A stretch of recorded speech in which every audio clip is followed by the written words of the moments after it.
coração viajamos e a quem estamos dispostos que entre na nossa vida. Então eu fui formado em Teologia, Filosofia e como missionário para aprender a encontrar os outros em determinado contexto teológico, filosófico e muito marcado por um contexto europeu. E foi assim que eu comecei a dar os meus primeiros passos no contacto com o outro, com a Colômbia. Eu fui para a Colômbia, tinha 20 anos. E nos tempos mais difíceis da Colômbia, foi do tempo do Pablo Escobar. Eu vivi todo o processo que hoje em dia anda por aqui no Netflix, dessas histórias do Pablo Escobar. Eu vivi na pele, na carne, dia a dia, tudo o que foram essas experiências. E esse contacto com o povo colombiano a mim marcou-me muito. E com outra maneira de, nesse caso, de fazer teologia, pensar a partir de Deus, de experiências completamente diferentes, que era o território colombiano, de muita violência. Eu acho que não conhecia uma família que não tivesse tido casos de violência. Todas elas tinham tido pessoas assassinadas, ou por motivos políticos, ou por motivos religiosos, ou pelas Farc, ou pelos narcotraficantes, ou por problemas de luta de terra. Mas não pedi para ir para a Colômbia, mas graças a Deus que fui para a Colômbia. E foi a partir daí que eu comecei a construir o meu projeto de vida e a refletir também sobre a importância do outro no nosso processo de crescimento e de reflexão. E eu não me consigo entender a não ser em relação. E não me consigo entender a mim mesmo e no meu processo identitário se não estou aberto a tudo aquilo que são os outros. Tento, na medida do possível, abrir o meu coração e a minha mente para poder perceber verdadeiramente quem é o outro na nossa vida e na minha história. Porque aquilo que eu sou, de facto, e todos nós compreendemos isso, somos porque convivemos, porque partilhamos com os outros, porque alguém nos deu também a oportunidade de ser aquilo que somos e de podermos, na nossa identidade e com a nossa identidade, mostrar. E é a partir disso que eu venho refletindo, a partir do meu ser missionário, de uma pessoa que foi para evangelizar e para mudar a vida dos outros, mas que entendeu que não era mudando a vida dos outros, mas talvez mudando a sua compreensão da vida e de si mesmo, que poderia ajudar o mundo a ser melhor. No fundo, redefini muitas coisas na minha vida, desde princípios de vida, princípios de Deus, de como é que nós partilhamos e conseguimos perceber a alma do outro. E é isto que eu vou tentar partilhar aqui convosco, nesta minha história, que é rica como todas as outras, não? Eu tive realmente, acho que a sorte, a felicidade de me formar na Colômbia, acho que sim, de perceber como é que num ambiente de grande hostilidade, de muita violência, se consegue ser fraternos.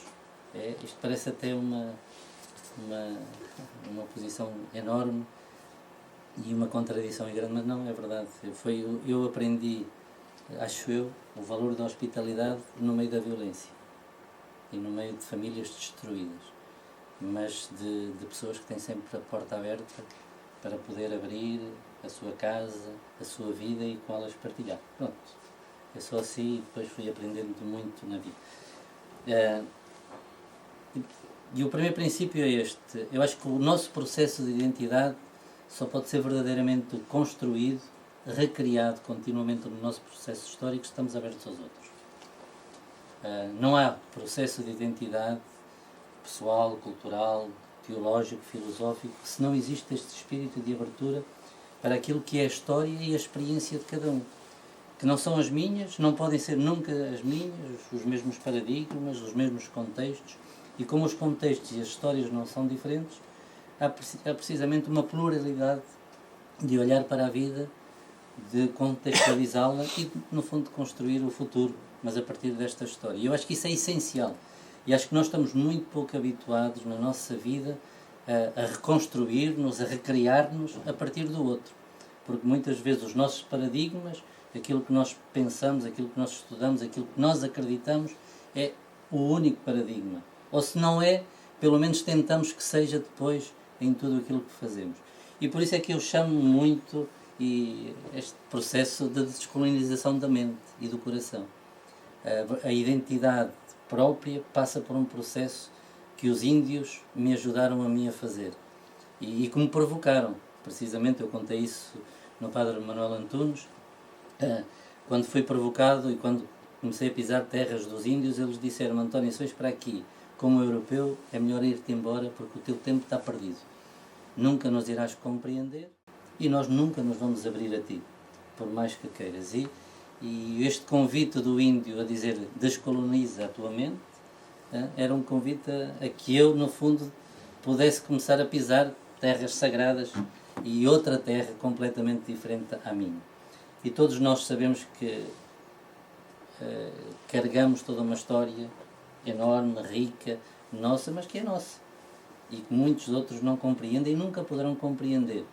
E se nós continuamos com este peso da história, sem nos abrirmos aos outros e à compreensão que os outros têm da história, eu acho que é muito difícil depois construirmos a nossa identidade. Bem, eu não vou aqui falar de muito de geografia, mas isto é importante. Eu vivi na Amazónia, no norte do Brasil, num estado que é duas vezes e meio Portugal. Tem cerca de 230 mil quilómetros quadrados. Portugal tem 89, 90, 98, não é? 90 e tal. São duas vezes e meio a diocese, o território onde eu trabalhava. E neste território, a Amazónia Legal é enorme. Eu vivi em Roraima, tive várias experiências em várias partes do Brasil, mas principalmente em Roraima, no estado de Roraima, onde atualmente foi eleita a primeira mulher indígena, índia, para o para o Congresso brasileiro. Que conhecias? Que eu conheço, que ajudamos a formar, que faz parte de um processo, mas é a primeira mulher índia a ser eleita neste Congresso. Esperemos que...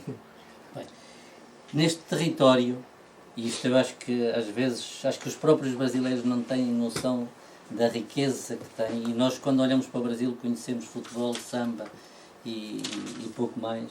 O Brasil tem atualmente cerca de 350 povos índios, né?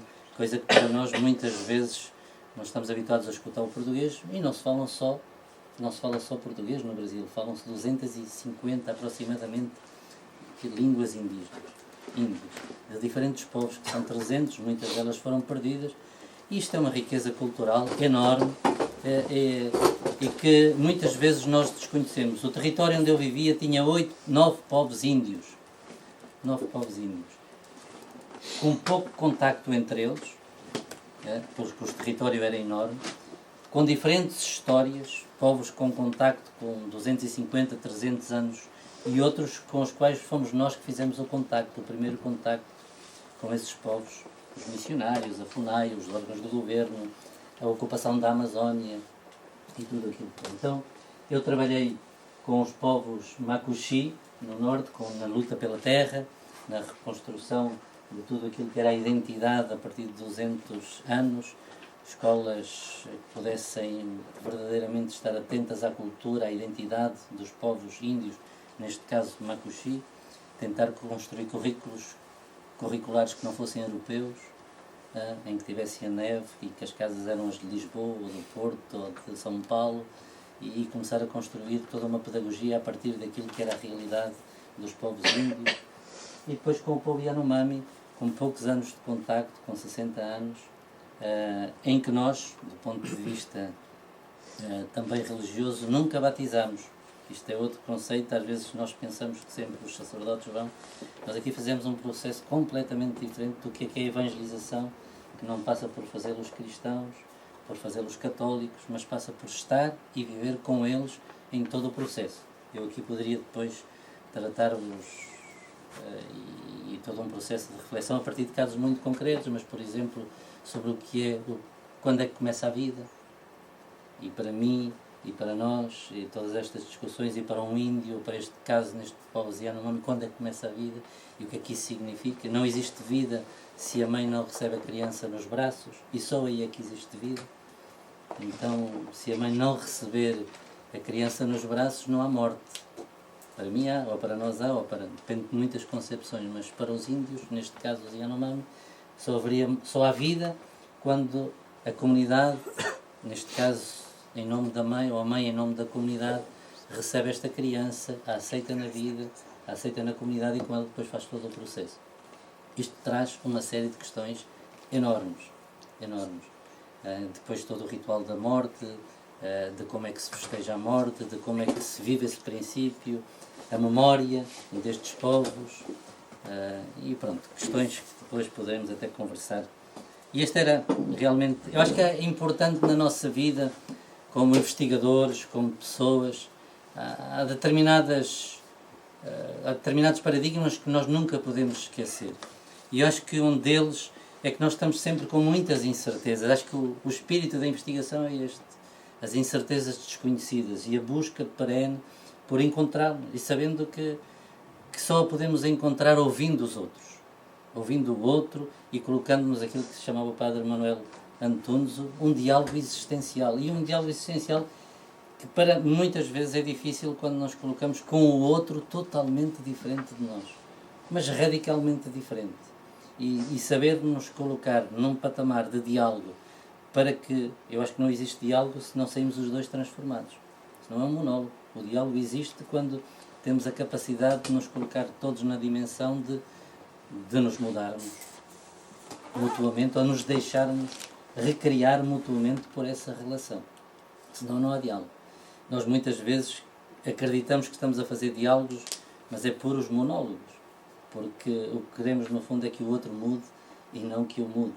Ou que o outro se complemente com as minhas convicções e com os meus paradigmas. E um processo de relação e de alteridade não pode ser construído a não ser nesta dimensão daquilo que o Padre Manuel Antunes, e eu acho que é fundamental, de um diálogo existencial, de vidas, de existências, de histórias, de culturas e de experiências humanas. Eu acho que isso é essencial. E depois, para quem é, ou para quem vai habitar a terra dos outros, ou quem é acolhido pelos outros, a possibilidade e fundamental de refletir e de se adaptar. De se adaptar. Refletir tudo aquilo que os outros colocam na mesa para que nós possamos refletir, pensar, articular, mas depois também esta capacidade de nos adaptarmos para poder compreender o outro. Eu acho que isto é essencial. Bem, se eu tiver, vocês podem me interromper no meio de tudo isto. Acho que a grande pergunta no nosso processo de identidade, ou pelo menos a partir da minha experiência, é sempre esta, não? Como é que eu posso acompanhar o outro, os outros, no seu processo histórico para eu me ir definindo e para ser consciente também da minha identidade? Acho que é um paradigma completamente diferente. Como é que eu me defino a partir dos outros? Como é que eu me defino a partir da compreensão que os outros têm da vida? Sem ser igual, mas no olhar atento, na escuta atenta daquilo que é a história, o contexto de todos os povos e de todas as pessoas. Eu acho que este é o grande exercício também do investigador e do pensamento. Recriarmos a nossa identidade, recriarmos o nosso pensamento, mas sempre numa escuta perene por aquilo que é o outro e compreendê-lo no seu processo histórico. Nada fácil, eu acho que todos nós temos experiências muito concretas da nossa vida, de relações pessoais, familiares, quando nós vamos para o outro, que é, eu não digo os 360 graus, porque nós estamos sempre, mas é realmente a compreensão da vida, a compreensão da história, a compreensão da cultura. Por exemplo, a memória histórica, aquilo que é a memória histórica para nós e o valor que têm os livros. Para um povo Yanomami, na hora da morte, tudo desaparece. Não existe mais material histórico que possa reconectar-nos à história. Porque o processo de libertação daquele que morre para estar em sintonia com os deuses, com os espíritos, exige que não deixe nada nesta terra. Então o mínimo que ele tinha, que era um arco e uma flecha, ou o local onde dormia, era automaticamente destruído. E perde-se toda a memória que para nós são fundamentais. Perde-se a memória do livro, das que não tinham escrito, era tradição oral, mas que valor tem? Ou que valor pode ter para nós um povo que olha para a sua relação com o mistério e com os espíritos e com muita liberdade, que a partir da morte faz festa e reconstrói no Riaú, que é a festa do momento da morte e da despedida, todo este exercício de uma memória deste índio que vivia plenamente nessa festa, mas que depois desaparece completamente. Do povo, da família e dos nossos olhares e dos nossos queridos. Como então fazer com que isto possa realmente continuar a ser história, memória, nos possa enriquecer também a nós, de um ponto de vista de pessoas exteriores a este mundo e tentá-lo compreender. É neste sentido que acho que na perspectiva da nossa identidade e da alteridade há 3 pontos, 3 paradigmas que eu acho essenciais na nossa vida. Um deles é a nossa perspectiva de observar. Isso tem a ver com as emoções, tem a ver com as conexões que fazemos com estes povos, com a nossa história, de sabermos também no nosso dia-a-dia e na nossa vida, perceber como é que nos situamos e como é que vamos. Eu mudei muitas das minhas categorias, mas eu lembro-me da primeira conversa que eu tive quando ia para a Colômbia num avião com um colega meu, de que ia salvar todo mundo e de que ia mudar a Colômbia ou que ia mudar todo o sistema.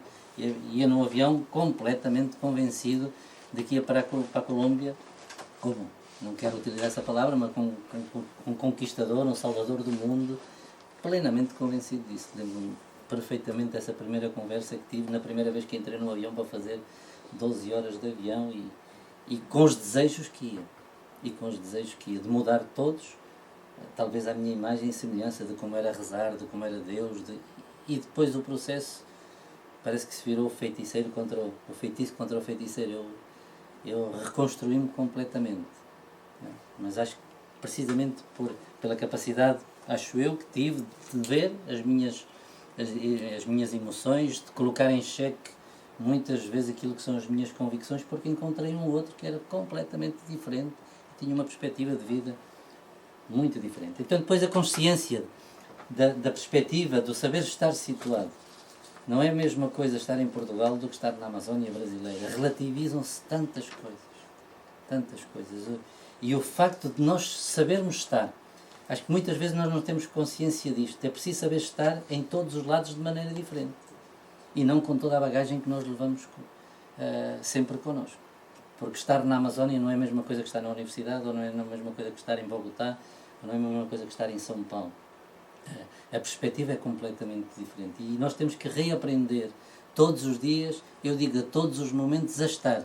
Acho que uma das grandes dificuldades que nós hoje temos na vida é que não sabemos estar, porque hoje talvez andamos sempre a correr e nunca estamos.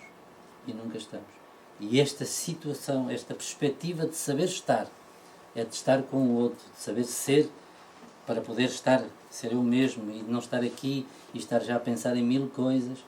Os índios ajudaram muito a perceber esta perspectiva, porque para estes povos Yanomami o amanhã não existe. Não existe, é o hoje, é o aqui e agora. E viver esta perspectiva de que é no aqui e agora que eu tenho que pôr todas as minhas energias, todas as minhas forças, seja nas relações pessoais, seja nas relações comunitárias, dá outra perspectiva da vida. Eu sou incapaz de fazer isso porque o meu background é europeu, tenho toda uma história, mas eu tenho consciência que isso dá uma liberdade profunda ao ser humano e reconstrói as relações pessoais de uma maneira completamente diferente. A capacidade de viver o dia-a-dia, de viver o presente e de estar situado. Há que caçar, pois caçemos para hoje. Não tivemos muita caça, comemos aquilo que apanhamos. Amanhã terá outro dia. E esta capacidade não é fácil, nem estou a dizer que temos que chegar a isso, mas nós não nos reidentificamos, ou melhor, não crescemos se não temos esta disponibilidade para estar situados. Às vezes perdemos muitas oportunidades por não saber estar. Damos-nos conta talvez depois que se estivéssemos de outra maneira, de outra forma, teríamos, por isso é que dizemos sempre, se eu soubesse aquilo que sei hoje. Não é? Isto talvez seja a nossa incapacidade muitas vezes de saber estar. E depois, o saber interpretar no meio de tanta ambiguidades pessoais, comunitárias, de povos, e também de saber interpretar tudo isto. ao longo da história e da vida. Acho que é essencial para a nossa vida. Estou a demorar muito? Não, Sim, senhor? não sei. Então, isto depois existe no processo que nós fazemos de construção com o outro, de estar, de saber estar, de nos adaptar às realidades, de saber andar na mata, neste caso concreto, eu sempre cheio de medo, sempre... E depois isto é muito contraditório na minha vida, eu sempre fui um homem de consenso, sempre gostei muito de consensos, mas vivi em áreas de contínuo conflito. Fui para a Colômbia, uma área de conflito, e eu sempre pensei que era área de consenso. Depois fui trabalhar com os índios na luta pela terra, com hospitais, com escolas destruídas, com gente sequestrada, e a ter que tratar tudo isto, e a fugir à noite, e ter que fugir à noite, e eu digo, onde é que vou? A primeira vez que cheguei ao Brasil também, neste estado, perdi-me logo, cheio de medo, porque já não sabia chegar para casa, estava sozinho e já não sabia chegar a casa, mas era um medo. Mas dada esta capacidade depois de saber viver com isto e tirar o melhor destes momentos em que és posto à prova, e contra tudo aquilo que verdadeiramente muitas vezes são os teus princípios. Eu, homem de consensos, e depois até que estar ali a lutar e a fugir e a fazer muitas e a utilizar as mesmas armas que os outros utilizam para te poder defender, porque senão sabes que no dia a seguir podes não estar aí e a lutar por uma coisa que acreditas, que neste caso era a terra dos povos indígenas, para que ela fosse reconhecida pela Constituição, para que fosse reconhecida a saúde indígena. E eu acho que estes são processos que nos ajudam depois a isto que para mim é essencial, não? Como é que nós podemos ir produzindo outros conceitos na nossa vida para incluir o outro? Se nós não estamos atentos em todos os pontos de vista, nós estamos sempre a excluir o mais fraco e aquele que verdadeiramente não tem lugar nesta história, onde deveria ter lugar. Eu podia-vos dar aqui 1000 exemplos de como eu acho que isto é inconsciente, não sendo inconsciente, não, porque eu acho que não há nada inconsciente nesta vida, mas como aos poucos nós vamos terminando com estes povos índios com pequenas situações, não? Eu não quero nunca falar mal do Brasil, porque não é esse o caso, eu adoro o Brasil e tudo isto, mas um índio, quando a Constituição brasileira reconhece o direito a ser diferente, aos povos, a autonomia, depois desbarramos-nos em 1000 coisas, e uma coisa muito simples, não? O índio, quando vai fazer o bilhete de identidade, porque é obrigado pela lei, pelas Nações Unidas, por tudo, porque é importante contabilizar na escola, que temos mais um alfabetizado e tudo isto, a primeira coisa que faz é que não pode escrever o nome no seu idioma. E automaticamente tem que ser um João e tem que ser um António. Então, por máximo que eu reconheça que o outro é diferente, que na Constituição esteja escrita, eu chego ao registro civil e quero escrever o nome de um filho Yanomami ou de uma criança Yanomami, não posso. Quem é que ele vai ser? Vai ser o João Yanomami, vai ser o Pedro Yanomami, porque esses são os nomes culturalmente reconhecidos na sua generalidade. Se eu quero construir um hospital, eu já acho que já contei isto aqui, não, para curar do sarampo, porque nós não tínhamos condições da tuberculose, de curar a tuberculose e andar 6 meses na mata a dar comprimidos todos os dias.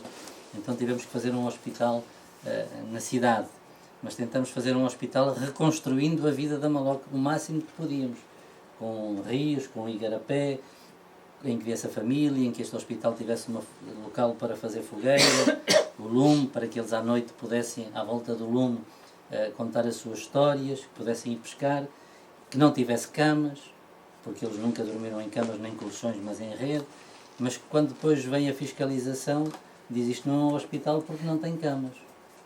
Então o hospital não pode existir.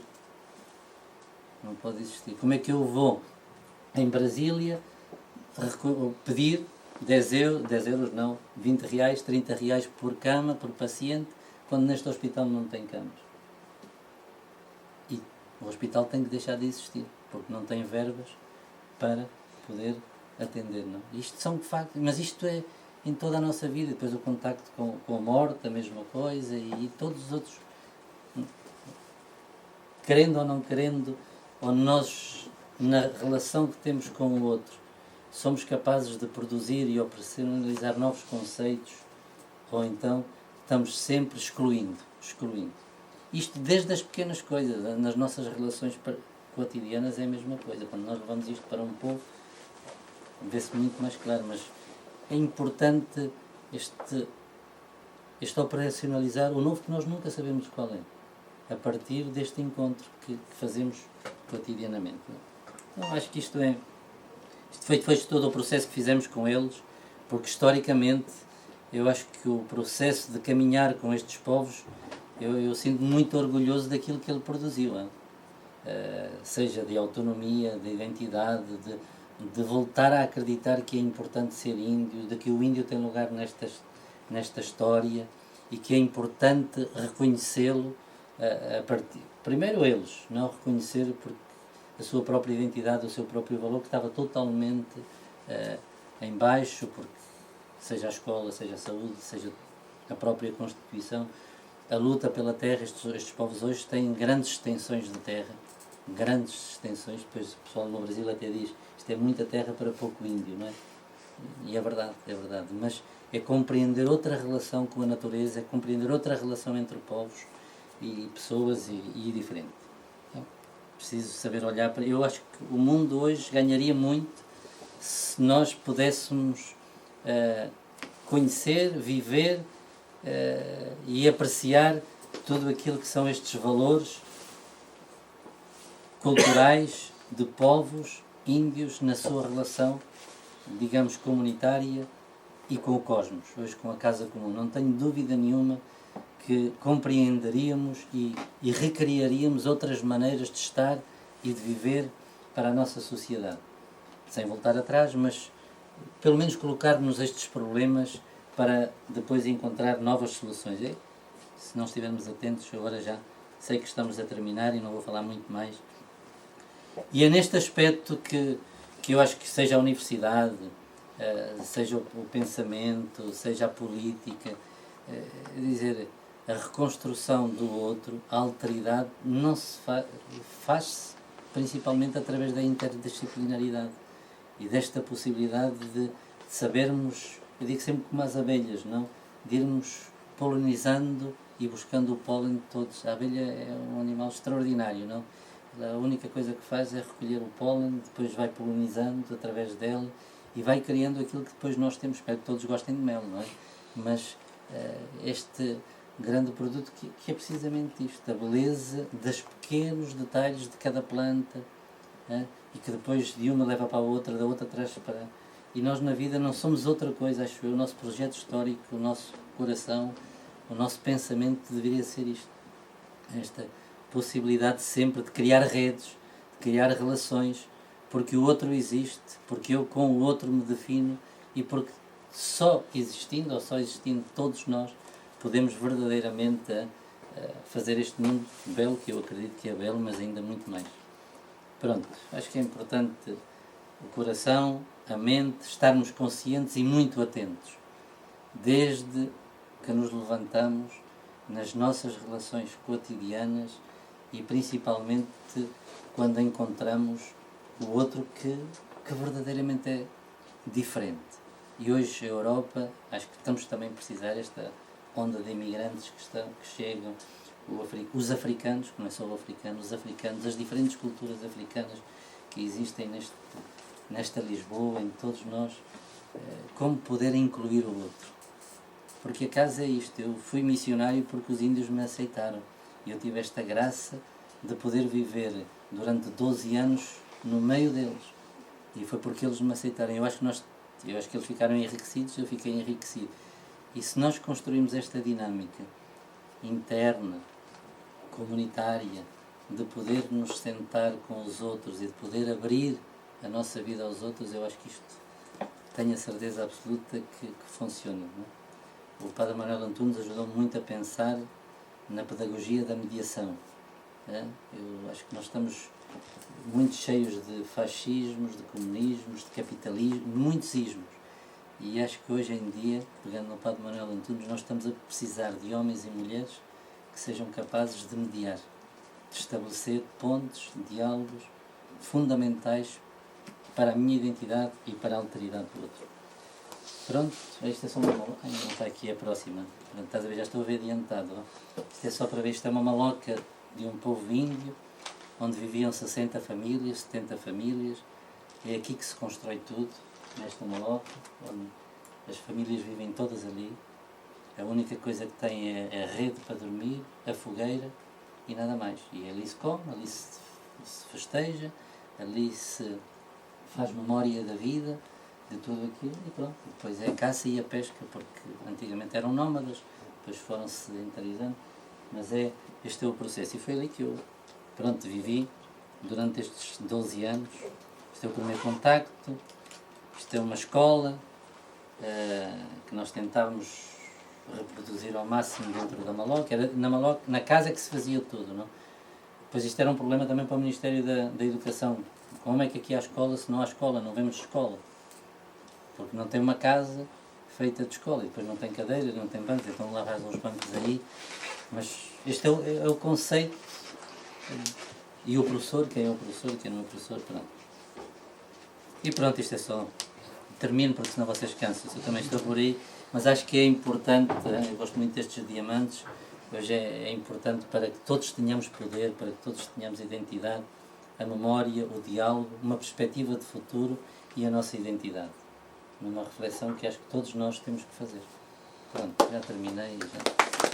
Obrigado.